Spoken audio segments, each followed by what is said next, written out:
기도합니다. 하나님 아버지 감사합니다. 오늘 수요일입니다. 오늘도 우리 참사랑의 가족들을 축복하옵소서. 예수님 이름으로 기도합나이다. 아멘. 네, 하나님 말씀입니다. 출애굽기 22장 1절로 15절 좀 기네요. 읽습니다. 사람이 소나 양을 도둑질하여 잡거나 팔면 그 소 한 마리에 소 5마리로 갚고 양 한 마리 양 4마리로 갚을 지니라.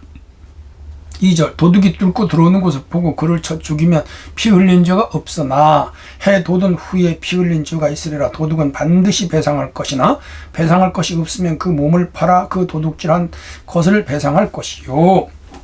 도둑질한 것이 살아 그의 손에 있으면 소나 나귀나 양을 막론하고 갑절을 배상할지니라. 5절 사람이 밭에서나 포도원에서 짐승을 먹이다가 자기의 짐승을 놓아 남의 밭에서 먹게 하면 자기 밭에 가장 좋은 것과 자기 포도원에 가장 좋은 것으로 배상할지니라.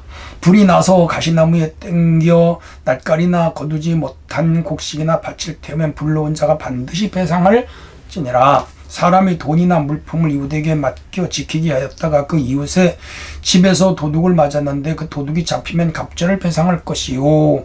도둑이 잡히지 아니하면 그 집 주인이 재판장 앞에 가서 자기가 그 이웃의 물품에 손댄 여부의 조사를 받을 것이며 어떤 이런 물건 즉 소나 나귀나 양이나 의복이나 또는 다른 물건에 대하여 어떤 사람이 이르기를 그것이 그것이라 하면 양편이 재판장 앞에 나갈 것이요 재판장이 죄 있다고 하는 자가 그 상대편에게 갑절을 배상할지니라.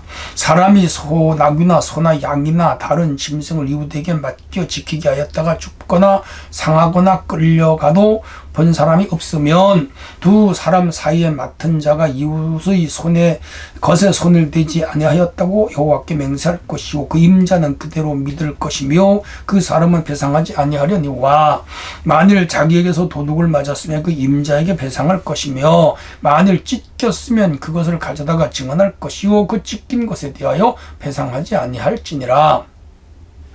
14절 만일 이웃에게 빌려온 것이 그 임자가 함께 있지 아니할 때에 상하거나 죽으면 반드시 배상하려니와 그 임자가 그것과 함께 있었으면 배상하지 아니할지니라. 만일 새는 것이면 새로 족하니라. 성도 여러분 평안하셨죠? 요즘 비가 와서 날씨가 좀 쌀쌀합니다. 건강 유의하시고요. 오늘은 주제가 합리적인 판단에 근거한 하나님의 법. 자, 지금 율법을 쭉 설명하고 있어요. 600이 몇 개라고요? 613개. 혹자는 614개라고 합니다. 오늘은 대체로 도둑질한 것에 대해서 다루고 있고 훔친 거죠. 그리고 작물, 그리고 남의 것을 이렇게 맡았는데 뭐 전당포는 아니지만 누가 이웃이 뭐를 이렇게 맡기거나 좀 맡아달라고 했는데 그 맡은 것을 잃어버렸어요. 그럴 경우에 어떤 책임이 있느냐 뭐 이런 것들을 다루고 있습니다. 한 절 한 절 설명하기 전에 대체로 이러는 것이에요.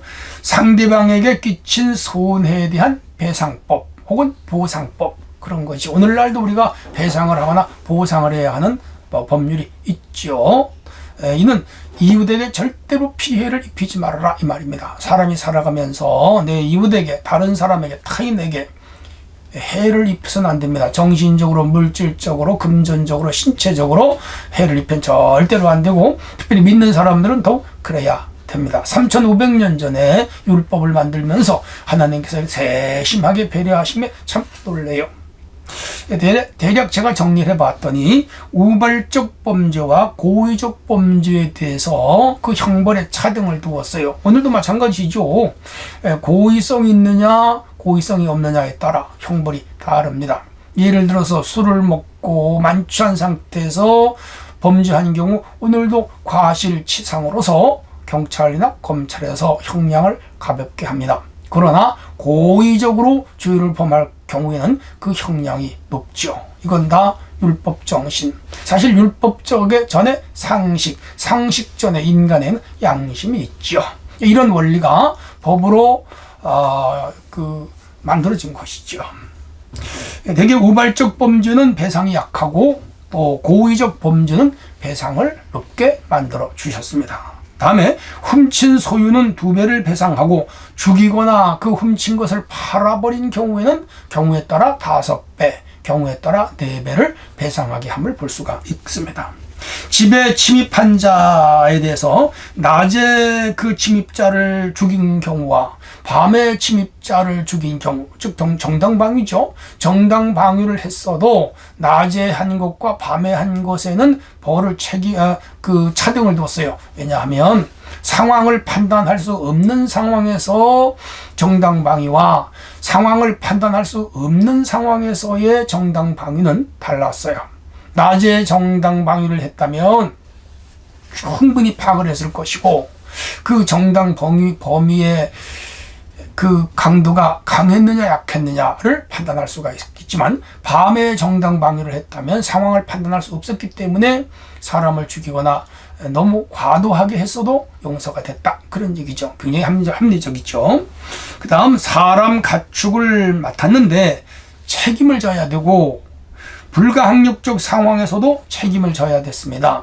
어쨌든 남의 물건을 내가 책임을 지고 맡아주기로 한 기간 안에는 반드시 책임을 져줘야 되고 그 책임진 것이 타인에 의해서 도둑을 맞았거나 타인에 의해서 죽임을 당했다면 그 책임을 맡았던 사람은 반드시 배상을 해야 되며 불가항력적 자기의 힘으로는 도저히 감당해낼 수 없는 상황에서도 책임 맡은 것에 대하여 잃어버렸거나 손상을 보았다면 그 주인에게 배상을 해주도록 그렇게 법령하였습니다. 자신의 죄가 결백하다고 하나님께 맹세하면 이 사람의 죄는 무죄한데, 이래서 어떤 사건을 정확하게 판가름하기 어려운 애매모호한 경우에는 재판장 앞에 가서 자기는 절대로 죄를 짓지 않았으며 나쁜 일을 하지 않았다고 맹세를 하면 그 사람의 양심을 믿고 그에 대해서는 벌을 물을 수가 없습니다. 그런데 만약에 그 사람이 거짓말로 맹세를 했다면 하나님께서 그에게 벌을 주시죠.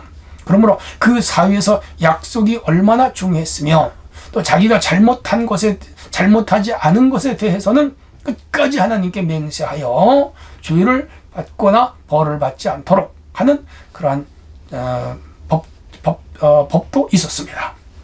그런가 하면 이 빌린 것의 물건에 대해서는 책임을 끝까지 주인이 책임을 져야 하는 그런 책임 사회가 되게 했던 것도 이 율법의 아주 강력한 법령 중에 하나였음을 우리가 엿볼 수가 있습니다. 제가 누누이 말씀드립니다마는 하나님은 이 법을 만드신 이유가 있고요. 또 하나님은 이런 하나님이에요. 정의의 하나님, 합리적인 하나님, 약자를 보호하시는 하나님, 억울한 사람을 신원하시는 하나님, 그리고 억울한 사람이 발생하지 않게 하시는 하나님이죠. 약한 자를 보호하시고 그리고 악한 자는 또 벌을 주시는 하나님이라는 것을 이 율법에서 발견할 수가 있습니다. 그런가 하면 하나님은 벌을 주시기 위하여 법을 만드신 건 아니고 어디까지나 범죄 예방을 위하여 법을 만드셨다. 오늘 우리 사회도 마찬가지입니다. 그 법이 결과론적으로는 잘못한 사람에게 벌을 주지만 벌을 주기 위하여 법을 만든 것은 결코 아닙니다. 우리가 이제 쉬운 예로 도로교통법을 어겨서 스티커나 벌칙금을 냅니다. 경찰들이 이 법을 어길 수 있는 몫에 지키고 있다가 신호를 위반한다든지 과속을 하면 탁 붙잡습니다. 그럼 기분이 나쁘죠. 저 사람들이 벌금을 많이 뜯어내려고 저렇게 숨어서 보다가 스티커를 발부하는 것 아닌가 의심을 합니다. 물론 그런 경우도 있다고 생각을 해요. 그러나 어떤 법도 벌을 주거나 스티커를 발부하여 국민들로 하여금 벌금을 많이 걷어내기 위하여 만든 법은 없습니다. 예방하여 아름다운 사회, 공정한 사회, 정의 실현 구현, 그런가 하면은 억울한 자가 발생하지 않게 하기 위한 예방입니다. 하나님도 법을 만드실 때 그렇게 법을 만드셨습니다. 우리가 정의에 대해서 오늘 여기 조금 교재에서 생각한다면 정의를 나타내는 히브리 단어는 미시파트, 성경의 다양한 형태로 200번 넘게 이 정의, 공의가 등장되고 있습니다. 이는 기본적으로 사람들을 잘 대우한다는 뜻이며 보호든 형벌이든 사람들에게 정당한 것을 준다는 의미에서 이 정의를 사용하고 있음을 볼 수가 있습니다. 국제정의선교의 설립자인 캐리 호건은 정의에 대하여 이렇게 이야기를 했습니다. 사람들 사이의 힘과 권위가 하나님의 뛰어난 도덕성의 기준에 일치하게 사용될 때 땅 위에 정의가 이루어진다. 그렇죠. 하나님의 정의와 인간의 도덕성이 일치될 때 이 땅에 정의가 실현될 수 있다. 아주 중요한 말인 것 같습니다. 그런가 하면 팀 켈러라는 사람은 정의는 약자를 돌보는 것이다. 물론 너무 약자 편에서만 또 이 법이 있어도 안 되죠. 모든 사람을 위하여 법은 있어야 된다고 생각을 합니다. 게리 호건은 이렇게 말합니다. 하나님이 다른 사람에게 주신 생명, 삶, 존엄성, 자유, 사랑, 노동 등의 열매를 빼앗으려고 힘을 오용할 때 불의가 늘어나며 이 불의는 강한 자가 약자를 학대하고 이용하고 착취해서 문제가 일어난다. 그렇게 보았습니다. 맞습니다. 세상에는 대개 배운 자, 힘 있는 자, 강자, 권력 있는 자들이 아무 힘 없고 저항할 수 없는 사람들을 박해하거나 혹은 취하여 뺏는 경우가 흔합니다. 이런 사건으로부터 약자들을 보호하기 위하여 법이 있는 것 맞습니다. 그러나 약자들이라고 해서 옹호되거나 보호돼서는 안 되고 약자들도 나쁜 짓을 하는 경우가 또 있거든요. 그러므로 법은 만인을 위하여 존재하는 것이 맞습니다. 정의에 대한 연구는 정의의 하나님을 바라보는 것으로부터 시작되어야 되고 또한 정의에 대한 추구는 하나님에 대한 추구로 나가야 되며 정의는 하나님 마음에 안에서 요동치는 하나님의 열정이다. 그렇게 말한 분도 있습니다.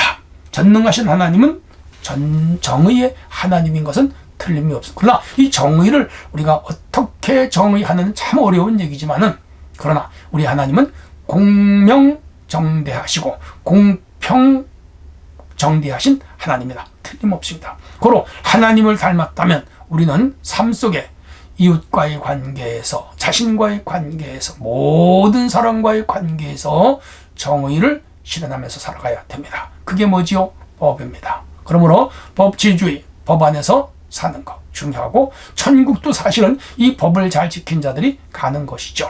구약과 신약은 계약이고요. 하나님과의 맺은 계약을 어떻게 성실히 이행할 수 있는가? 그것이 오늘 관건이며 우리 신앙생활의 중요한 요소입니다. 오늘도 하나님 말씀의 법을 잘 지키면서 살아감으로 말미암아 마음의 평화와 기쁨을 누리며 사는 우리 성도들이 되어주시기를 바랍니다. 기도하시죠. 하나님 아버지 감사합니다. 오늘도 귀한 말씀을 주셨습니다. 이 말씀을 마음에 깊이 새겨 살게 하여 주시옵시고 합리적인 판단의 근거는 하나님의 법을 이해하면서 정의로운 사회와 불공정한 사회가 되지 않게 하는 우리의 삶이 되도록 인도하여 주옵소서. 예수님 이름으로 기도합니다. 아멘.